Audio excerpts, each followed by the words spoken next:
Good evening and welcome to Face for the Newsfirst team. I'm Niresh Eliathambi. Indian Prime Minister Narendra Modi will be arriving in Sri Lanka this Friday, the 4th, and he'll be here for a little over 2 days. 4th, 5th and 6th he will be leaving. What does this mean for Sri Lanka after the new government came into office? This is Mr. Modi's first visit to the country. What is he going to do? And how will India-Sri Lanka relations progress forward? To discuss all this, we have with us Mr. Barath Arullsamy, Vice President of the Democratic People's Front, DPF. Welcome back to the show, Barath. Good to have you again. Thank you, Mr. Niresh. I'm happy to be here. Right. So, Barath, now you are a person who has been very vocal in politics, in minority politics, and you especially know a lot about India. I think you were there even last week attending a major conference in New Delhi. Yes. How do you see the positioning of Mr. Modi's visit to Sri Lanka? Once again, Mr. Naresh, let me convey my Eid wishes to my Muslim brothers and sisters. And also this month, April, is very crucial month for Sri Lanka. Not only we are looking at a lot of celebrations like New Year and Easter, but also we have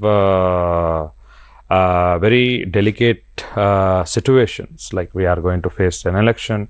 And as you correctly mentioned, the Prime Minister of India's official visit to Sri Lanka after the new government taking over the administration of the country. So his last visit, I guess, if I'm not mistaken, in 2019.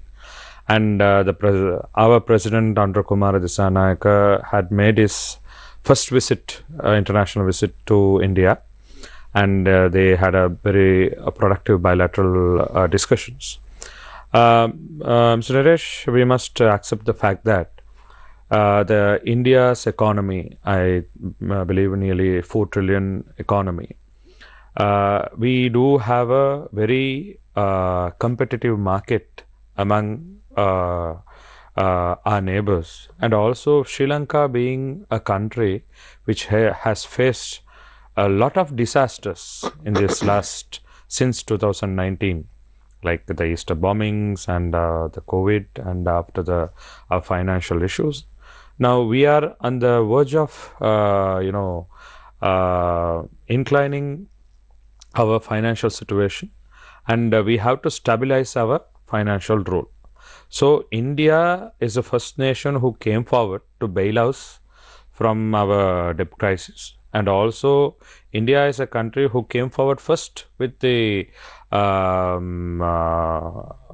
vaccines during the COVID time, and also India was a major partner in our growth.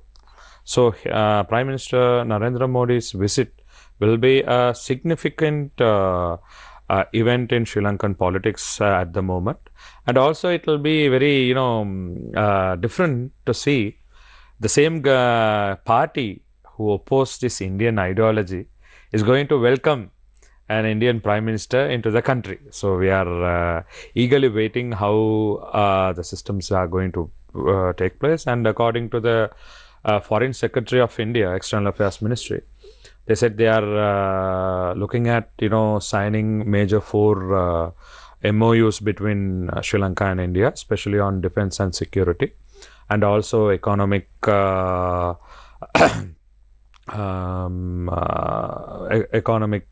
appel, and also technology and digitalization, and also especially on the energy sector.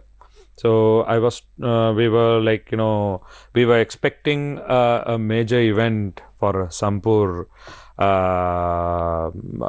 solar power plant, but I was told it was a virtual inauguration. And also India is going to, the Prime Minister's visit to Anuradhapura will be a most significant event where he is going to the Mahabodhi holy place. And also he is looking at inaugurate the railway operation, which has been initially it was a loan given by the Indian government. Now it has been converted as a grant.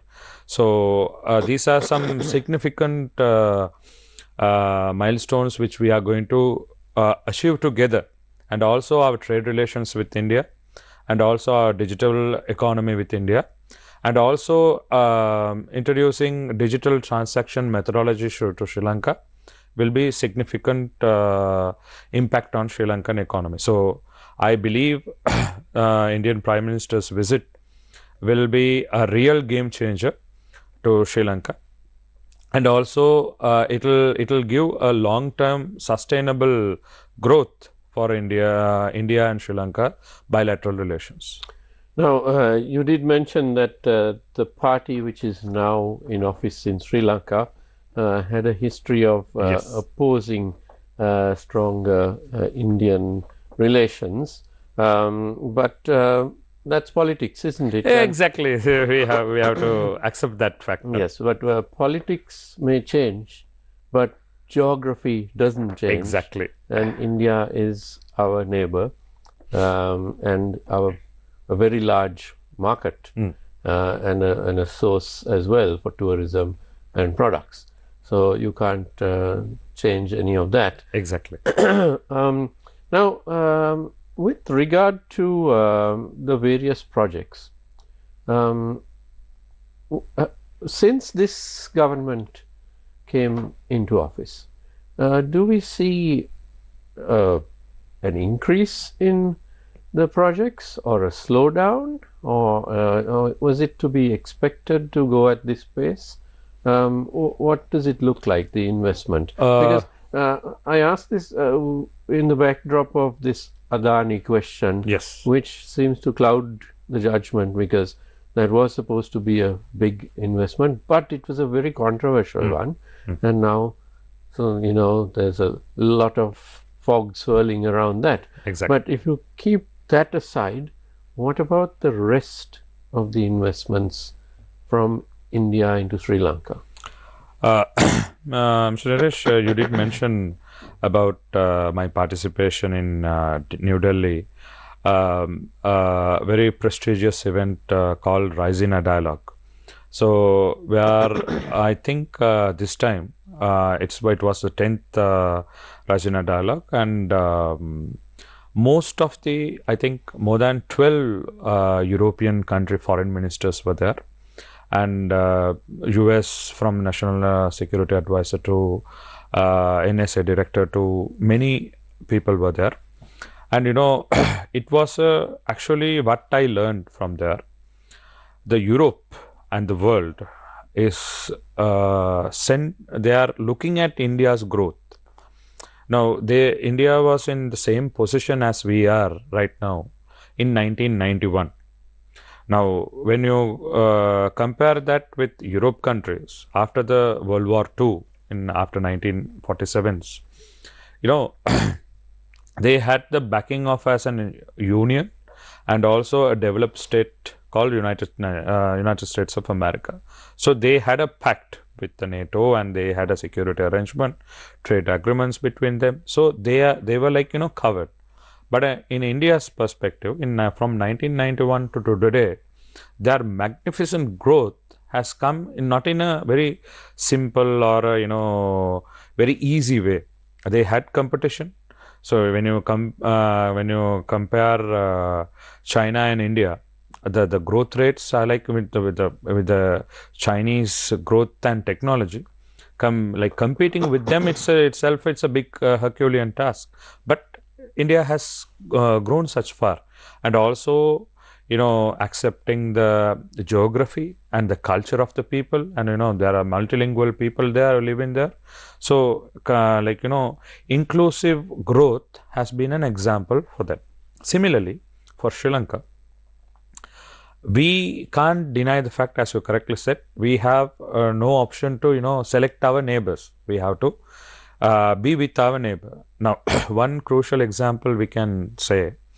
Now, the easy example, the issue between Russia and Ukraine, And Russia being a big nation and which big economy, Ukraine as a small nation, they had leaned with the support of geographically distant people than the geographically close person. So what I see in Indian perspective, we need to keep our sovereignty, Sri Lankan sovereignty, and also we need to see a development oriented economy.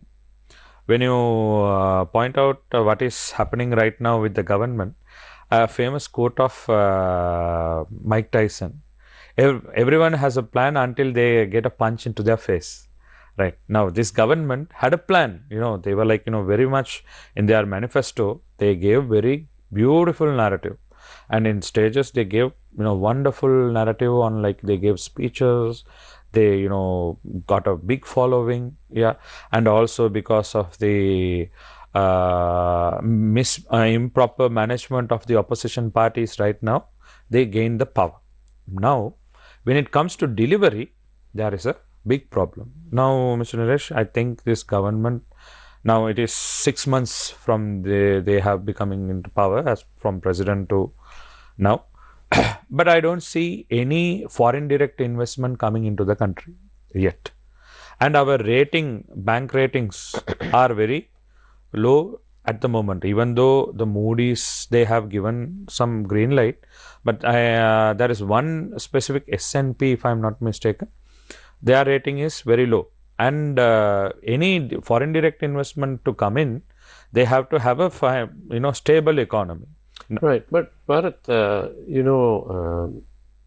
we in Sri Lanka, we tend to live in a fishbowl, and we don't look at the world outside, even the world next door. Yes. And we think, oh, Sri Lanka is beautiful, great geographical location, nice people, tourists love to come here. So, of course, investors will come running. Yes. But that's not the way the world of money, funding, investment, the way that works is different. There are criteria. If you are an investor, you're an entrepreneur, or you're a foreign multinational corporation, you have a set of criteria. And Sri Lanka is very badly placed in that. Number one is the ease of doing business. If you come to Sri Lanka, you want to set up a factory or you want to build a hotel, it will take you years, 3, 4, 5 years. Exactly. Perhaps. But if you want to do that same project in many other countries, Yes. Malaysia, Singapore, Thailand, want to build a hotel in the Maldives, it takes much less time. There are Sri Lankan hotel chains. In Sri Lanka, it will take them 5 years to build a hotel. In the Maldives, Exactly. 1.5 years, they are in yes, operation. Yes. So, I mean, it doesn't make business sense to come here because of all the red tape, and this is corruption. Yes. Why does it take so long to get all these approvals? Why do we insist that they get all these approvals? It's all corruption. But unfortunately, you can't wave a magic wand. However much political manifestos say, it will take years to roll back this corruption.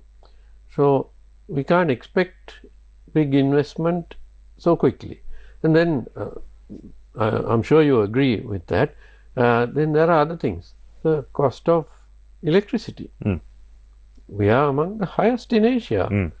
And, factories run on electricity. Yes. So, again, we're knocking out our investors. Exactly. We're basically saying, beautiful country, but you have to pay a lot for electricity. So, it doesn't make sense. And then so many other factors. Our airport is very small.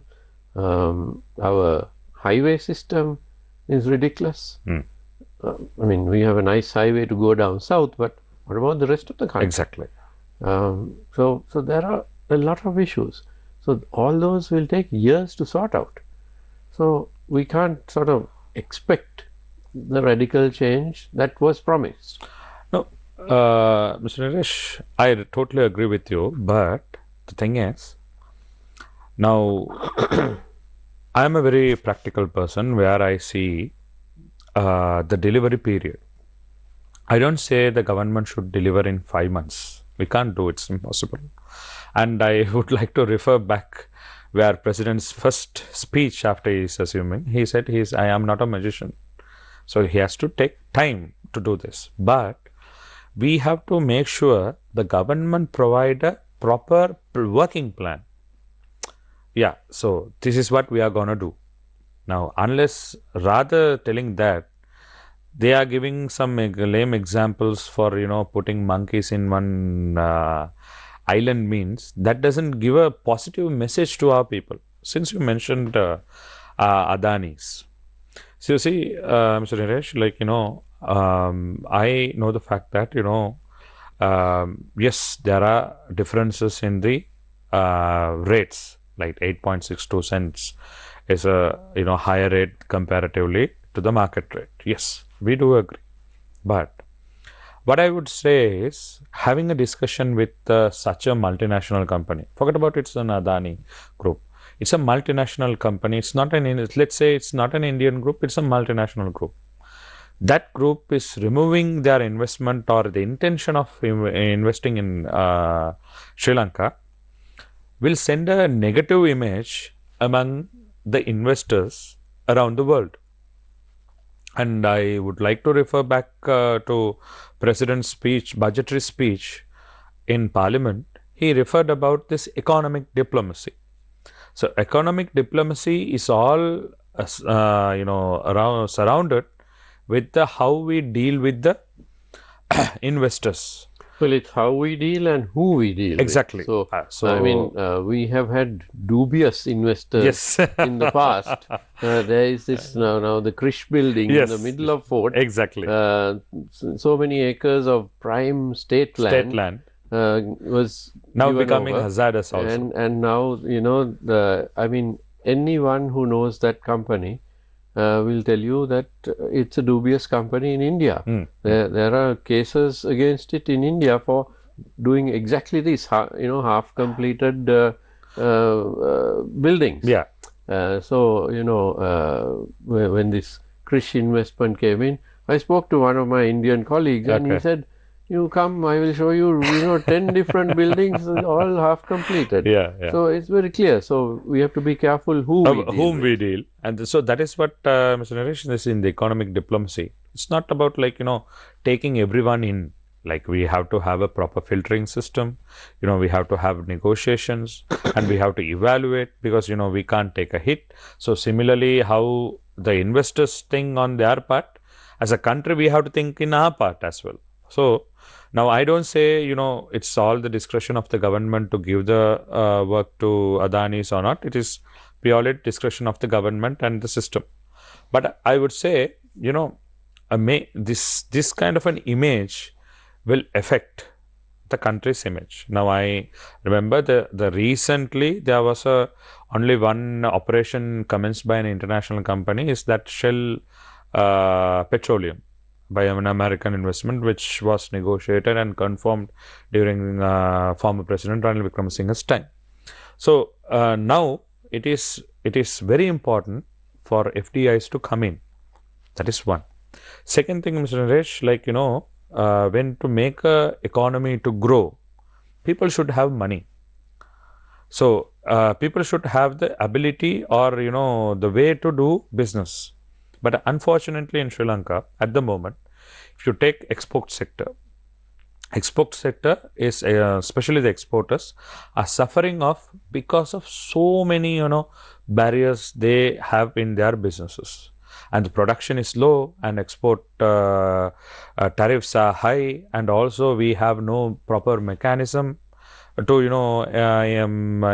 market our exports. So this affects the people to have money in their possession. So Mr. Naresh, to be very frank, the actual situation in the ground, a middle class family in Sri Lanka is suffering to have 3 meals a day. They don't show. Now, our middle class is very different. They don't show that they are suffering. They wanted to show like, yeah, we are managing. But to the fact that if you knock to each individual families, they are not having the life they had like, 5-6 years back. Yeah, we can't blame this government. It was subsequent governments after 1948 had their big role to play. But I earnestly request the government to give a working plan to the people. So now we must admire Mr. Naresh, like, government is taking necessary action against corruption and the public spending. The government spending, they are doing a very good job. But people voted like, nearly 6.8 million people voted for this government to do that, to deliver that, not to just go in public stages and see, I'm doing this. Yes, you have to take credit what we are doing, but this is the utmost duty you are entrusted on.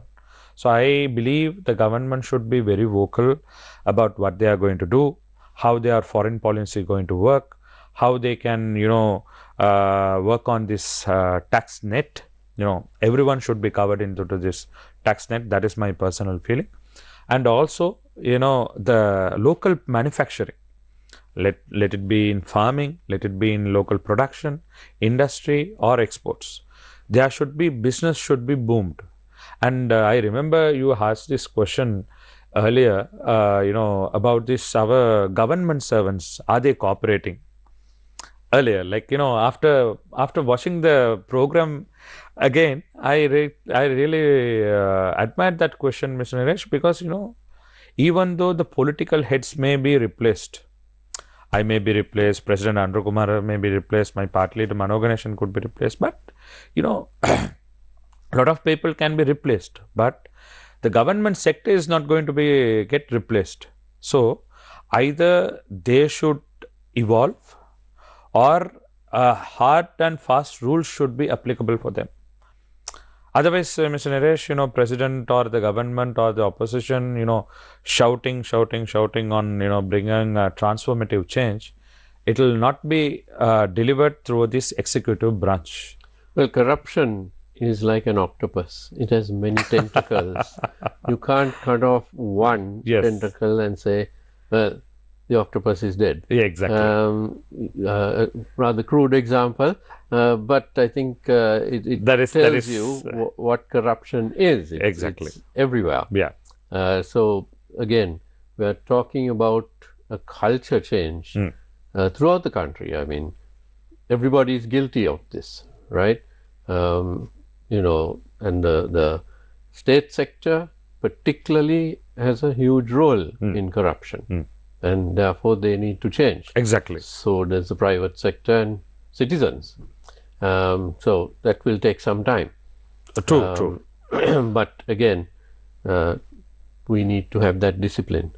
Yes. Otherwise it doesn't work. It doesn't work. It doesn't work. Because in the end, what's the point of having honest politicians and the rest of the country being corrupt? I mean, that doesn't work either. Exactly.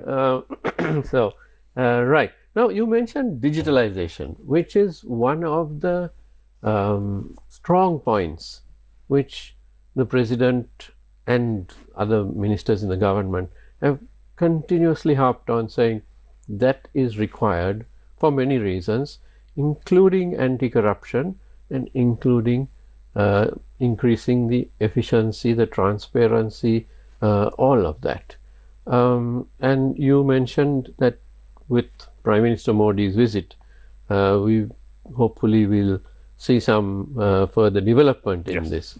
What is it we are expecting of India in this? Because Barath, I'm a little surprised. The digitalization process it's not rocket science. Yes.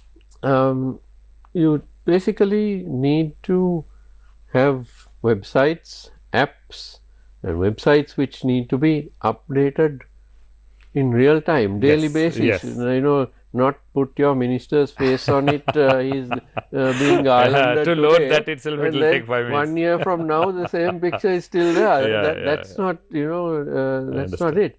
You need interactive websites. You need apps so that people can, on their phones, do various things, and these can be developed in Sri Lanka. Yes. But of course, India has developed many such digitalized apps and so on. So good, that also can be used, and those of other countries. But it's not such a big deal, is it? I mean, this is something which every country has to do it in the end. Exactly, Mr. Naresh. But the thing is, now we always should adopt the best practices which has been developed in various sectors. But Now, our problem is that we don't seem to adopt any practices which are new. You know, you walk into a Pradeshya Sabha, the same practices which were there yes, decades ago, you know, then it has become even more yeah, complicated. that's true. Like, you know, Now it's instead of writing in 3 books, they will write in 13 books. yeah, like recently you can recall one person, like, you know, played an havoc in Pradesalekam in Hambantota for, you know, delaying all his request. So, Mr. I Naresh, fully understand that the person's frustration. sentiments, although I don't agree with playing, Yes, yes. wreaking havoc anywhere. But certainly it is so frustrating Exactly. to deal with Yeah. most of the state sector, and this also, even some private sector organizations basically act like state sector organizations. Yes. Mr. Naresh, now when you compare the Indian digital economy and with our digital economy, which we are, you know, yet to get developed. Now they have this UPI method where they pay everything through mobile and, you know, e-wallet, which is integrated with their banking accounts, which has a very sophisticated methodology. I'm not, you know, saying, you know, we should share our data or independent data to anyone. We should develop our state-of-art technological facilities. Yes, We do have, if I may interrupt, yeah, what is this data that we are afraid of sharing?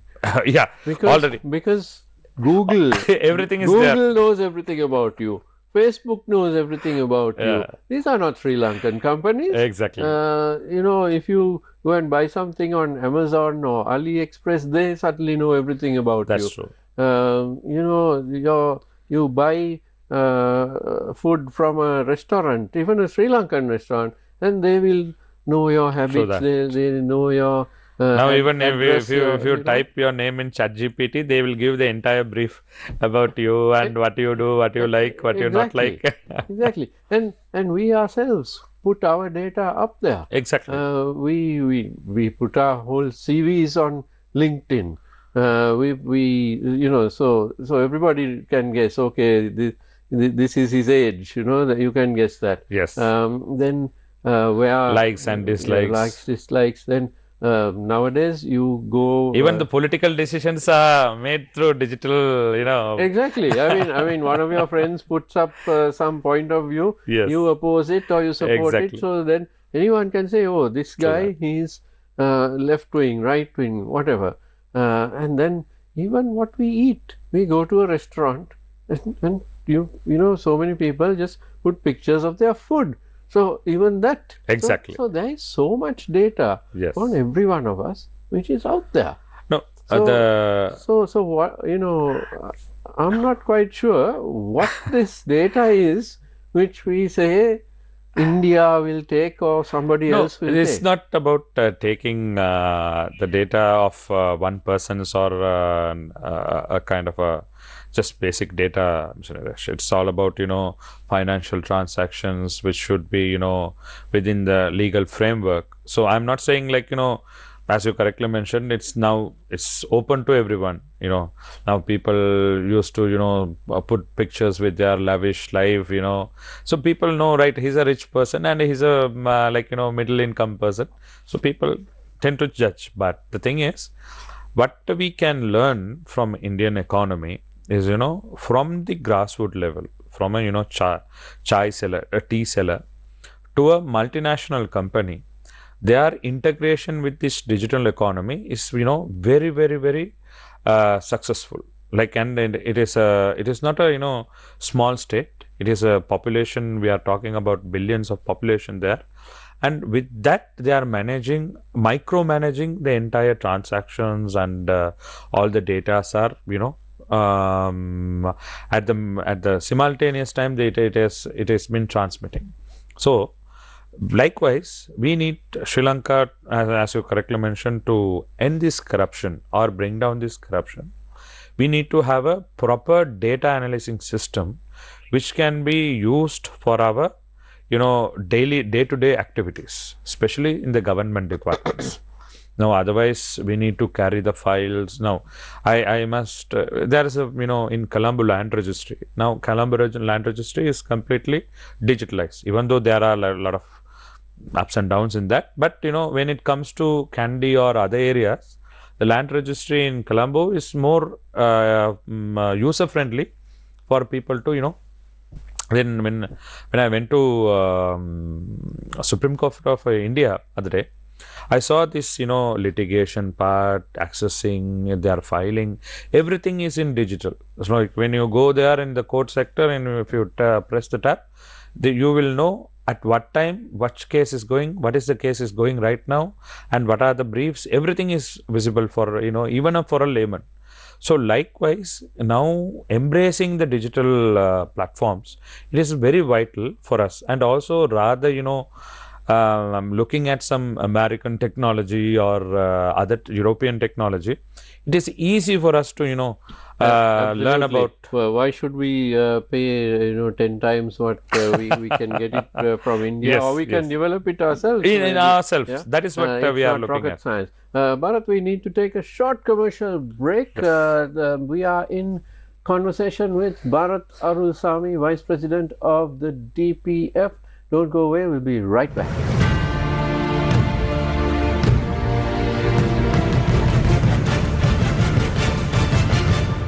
ඔබේ ගමේ නගරේ දේශපාලනයේ හෙට දවස සතිය දිනවල සවස 6:30ට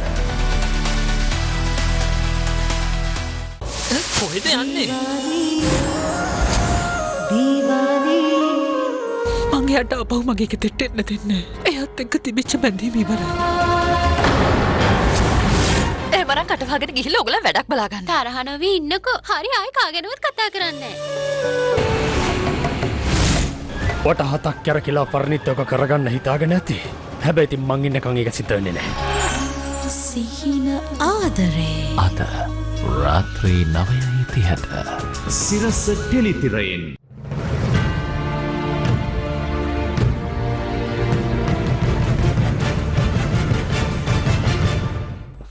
Welcome back to Face to Face. We are speaking with Barath Arullsamy, Vice President of the Democratic People's Front. Now, Barath, earlier you mentioned that so many other countries, European countries and so on, are trying to tap into this Indian economic growth. And this is normal. Whenever a particular region of the world is doing well, Yes. a lot of other regions want to do business with it. That happens. You don't want to do business with regions which are getting poorer, but those which are doing well. So now Sri Lanka, we're next door to India, but there still seem to be some perhaps psychological barriers, or perhaps some real barriers to our strengthening of relations. Let's leave the political Yes. part aside, because now the NPP is in the government, so whether they like it or not, they have to now build relations Yes. with India. And of course the president has given every indication Yes. that he's fully in favor of that. But there are other issues like which sort of derail the progress. For example, let's look at the fishermen issue. Every couple of days we are reminded that there is an issue because Indian fishermen are arrested coming onto this side, and in particular they are using the wrong Trawlers. kind of the trawling nets, which destroy the seabed. Which those nets are banned in Sri Lanka, Yes. and they are banned by the European Union and so Yes. on. But many Indian fishermen still use them, and then when they come onto our side, our seabed is destroyed. And it is on the seabed that life grows. But now this is an issue which has gone on for decades. Is this a huge barrier? I mean, it is something serious, but shouldn't we be mature enough, the two countries, to say, okay, that is an issue which needs to be sorted out separately. Let's look at everything else. Mr. Naresh, like, time to time, as you correctly mentioned, we had our political ideologies centralized with populist theories. Now, in 1940, like after the post-independence, people had the tendency of, having a kind of a nationalistic approach, right? We are kind of an independent, our language is supreme, that kind of an ideology. Then in 80s and 90s, yes, the riots and all these interventions came in, and this Indian peacekeeping force coming in, and this anti-India narrative developed in early 80s and late 90s, and the civil war. So when you see the pattern, some or other way, the two countries are interconnected in a good experience, also in bad experience. So this had created a tension between both our nation, and we can't forget these two nations are not strangers to entire geopolitics. It is not today. It's like from Tamil history, from Sangha time to today. The history, the relationship in the cultural and the economic relationship between Sri Lanka and India was there, established. But when it comes to the modern days, it is very important. We should, embrace the good practices, best practices of India right now. Now, I have recently studied about, in 2023, they launched a program called late 22-23, they launched a program called, in India, Middle East, Europe economic corridor, which enables an entire geographical change of the economic transaction. There are shipping line, energy line, data line. So it is amazing technology which is central to with Indian involvement. So we being a country, if we are focusing more on our renewable energy, yes, there is a market. If we are focusing more on our production, yes, there is a market. So rather we think about approaching to Europe. There is no restriction. We shouldn't. We should. But what we to grow easily, we can tap the immediate market rather tapping a Chinese market or Japanese market or European market. So having said that, the fisheries problem, it's not started recently. It is like more than years, and now I think to date nearly 90 more than 90 Indian fishermen are in custody. Nearly 80 are serving imprisonment, and nearly 10 or 15 in remand custody. Now, these few individuals, Mr. Naresh, those who repeat offenders, they know the law. Now, we do have two laws to protect our territorial integrity, especially in the sea. So they are violating our laws and entering into our fishing area and doing this offense. Knowingly, it is an offense. then we have to, as a country, we have to take stern action. And also we should protect our fishermen in the northern belt. Nowadays, we being an island nation, our fish resources are, declining heavily. Like I read in recently there was a report, our, seabed, the production of fish and sea products is coming down. So this creates a red signal for our aquatic sources we have to prevail that. So this should be, discussed among the each countries in a very peaceful manner and come for a sustainable solution. Rather, we harass them, shoot them. If we go there, they shoot and they arrest. This will create a tension every day. And keeping this, there are few political parties in India wanted to do politics for their survival. So, what I would suggest, Mr. Naresh, the relationship between India and Sri Lanka is a timely one. With this growing, the changing world order, we all know what is happening around.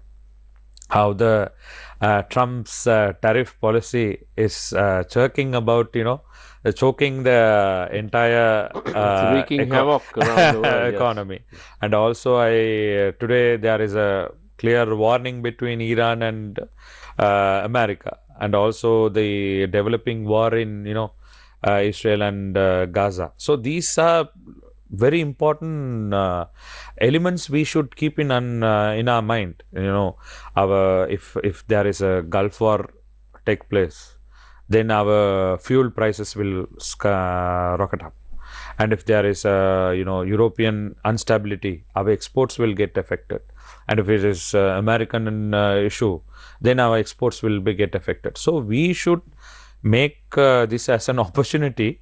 Wherever there is a crisis, there is an opportunity to grow also.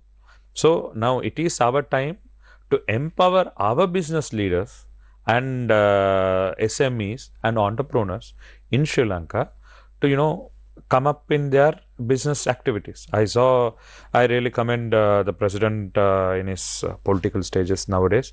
Was focusing more on economy, but I don't see a kind of a plan yet again. He's coming in and he was praising that, President Modi is coming with lot of benefits to Sri Lanka. Yeah, that is, very positive approach by the president. But also, we need to see how we can, develop our own people to make into this trade and, to make this relationship much stronger. So, what I would say, developing with a super developing country is easy than looking at now some tend to say, Mr. Naresh, we have to become like Singapore, we have to become like Dubai, right? Now Singapore is a city state, Dubai is a new state, Sri Lanka is a multicultural, multi-ethnic country with enormous natural resources. You mentioned about tourism. Our tourism and comparing Maldives tourism is like we are peanuts to Maldives tourist people, because the high-end tourists come to Maldives. We have a lot of backpackers only.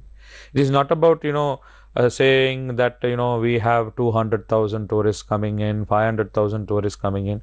If they don't spend, and if they just have a normal routine, or if they less spending, then it will not going to support our economy. So we need to attract them. Now in Kandy, in my constituency, in Kandy city, yes, it's a holy city. They come to lot of tourists nowadays coming to Kandy. But what are the recreational activities we do have in Kandy to satisfy high-end tourist?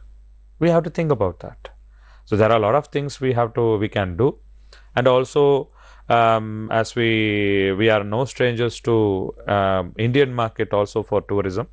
The entire Ramayana is based on Ravana, and we do have the evidence of Ravana in Sri Lanka.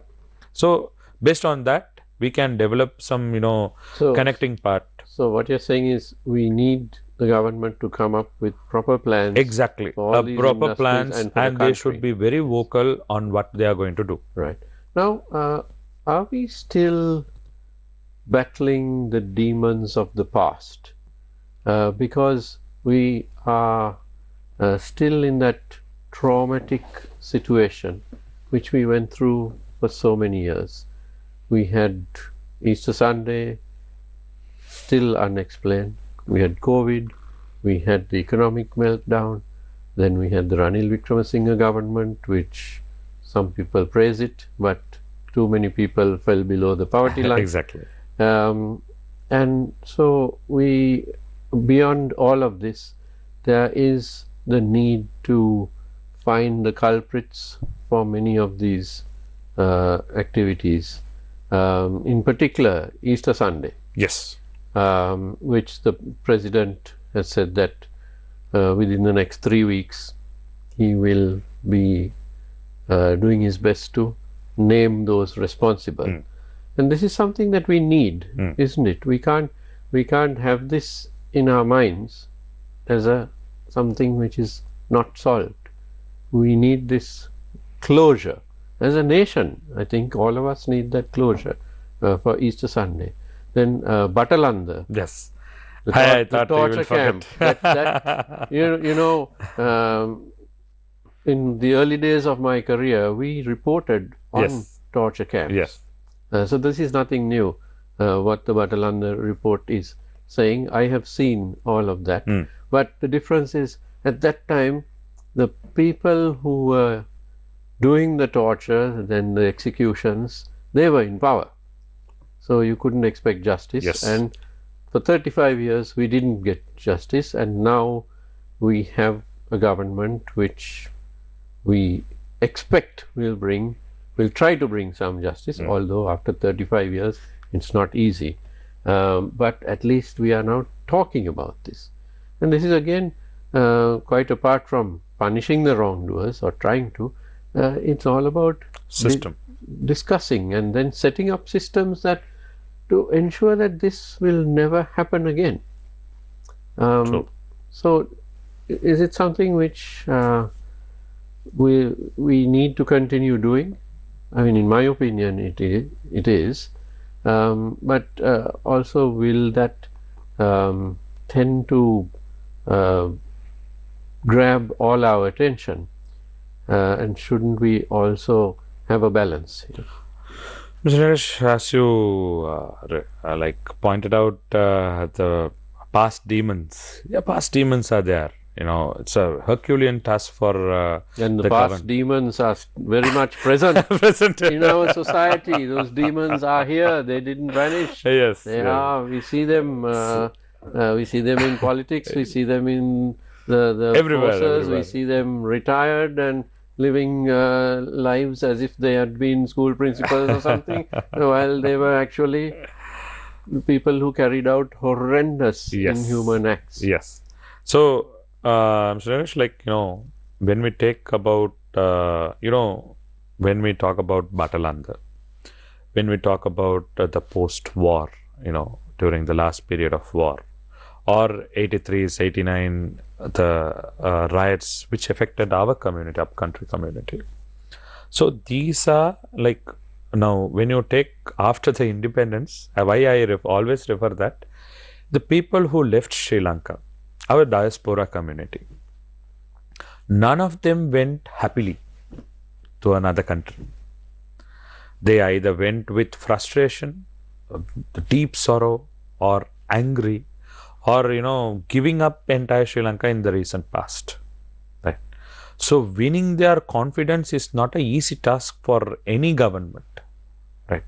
So this government has a good opportunity. They say, now when I went for another dialogue where the government representative was also there, when I raised concern about my community, upcountry Tamil community, they said, no, you are not, you are always distinguishing your community. We are Sri Lankans. I said, I will proudly say I am a Sri Lankan. I am striving to become a full-fledged Sri Lankan for our entire community. But our community is, separated as a plantation region, plantation education, plantation health structure. So what we are also asking is to, demanding integrate us into the system. So I said, like, one example, like, okay, if you want us to call as Sri Lankans, you have to develop a system wherein which even every single community person has the right to achieve and enter and do whatever they want in this country. If there is a restriction on religion, if there is a restriction of ethnicity, then we can't call ourselves as Sri Lankans. We will be a group of Sri Lankans. So these past demons in the forms of this separation is there, Mr. Niresh. So it is a challenge for this government to deliver that, because they had given that hope to the people that they will deliver. I saw recently Minister Bimal Ratnayaka in Vavuniya.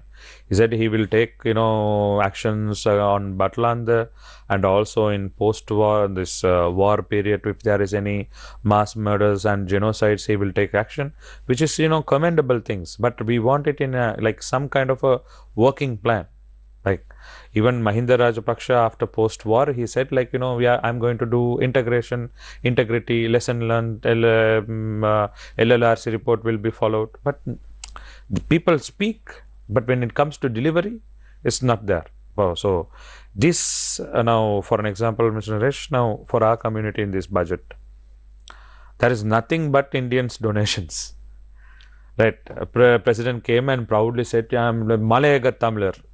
Apart from that, nothing is tangible for our, the Indian granted houses are coming in, and also Indian granted, which we brought in the last government, the smart classroom for 60 schools. So those two are the projects. Apart from that, there is no project, which our major demand is the land rights. So, okay, you don't want, we are not demanding housing also. Just give a piece of land, 10 purchase of land, we will build house. That is also for not everyone, but for the people who are living in the line room. So the government should they should do a micromanagement, Mr. Naresh. They have time for 5 years. They can do it next month. They can do in 1 year. They can do it 3 years, and they can do it in this entire 5 years. They have time, but they have to. What we are urging right now, to tell them, okay, see, when it comes to upcountry, okay, this is our land right policy. When it comes to labor law, okay, this is what we are going to bring, and the labor law is like such this, and where the investor can come and easily refer and recruit people. And when late President Premadas's time, there you had this one window opportunity for investors. So these kind of working plans should be there, rather than coming and talking like our leader Mano Ganeshan always say, from now you guys are not in opposition mode, come to governance mode. So I would like to urge that same request to the government, come to governance mode and deliver what you have promised to the people.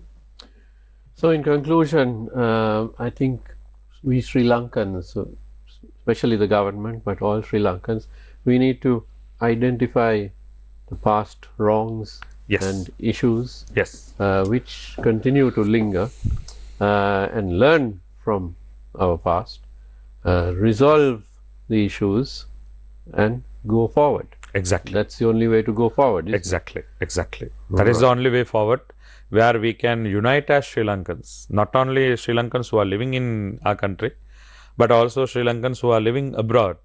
Now, if you say, since we started this topic with India, when it comes to the Indian diaspora community, they are very strong in so many economies in internationally. But when we go and, when we say Sri Lankans in abroad, they have their past sorrow story. That is the factor, Mr. Naresh. We can't hide that. Either they had affected by the war, either they have affected by these insurgencies, either they have affected by this economic hardship. So we have to convince that people. We have to see that idea. We are Sri Lankans. We have to, bring our make our nation great again. So we are, a flourishing country in 70s and 60s, and because of these bad policies, we have gone down.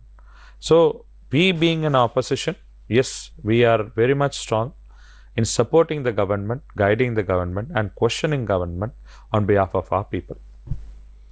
Excellent. Good thoughts indeed. A lot to think about. And of course, Prime Minister Narendra Modi arrives on Friday, and we at Newsfirst will bring you all the news, everything that he does, every place he goes to, every document he signs, every person he meets. We will give you all that news. And I'm afraid we are out of time tonight. My thanks to Barath Arullsamy, Vice President of the Democratic People's Front. Thank you very much for being with us again. Thank you. And thank you to you for watching. Don't go away because the news is coming up next. Have a great evening.